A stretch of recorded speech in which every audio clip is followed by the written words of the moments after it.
La condamnation de l'ex-président libérien Charles Taylor à 50 ans de prison pour crimes contre l'humanité a été confirmée en appel ce jeudi par le tribunal spécial pour la Sierra Leone.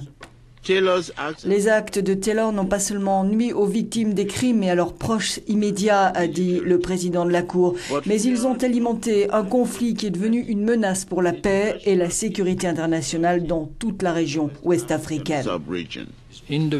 La Chambre d'appel a validé la peine imposée en première instance en avril 2012, faisant de Charles Taylor le premier ex-chef d'État à être condamné par un tribunal international depuis la Seconde Guerre mondiale.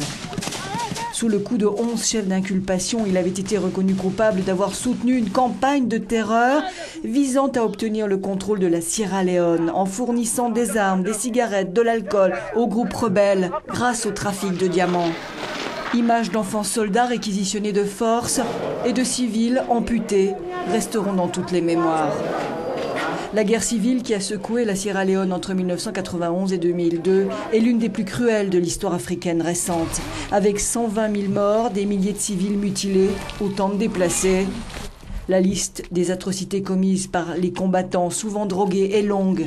Viols, crimes crapuleux, phénomène des amputations, au choix, manches courtes ou manches longues, selon les termes des bourreaux.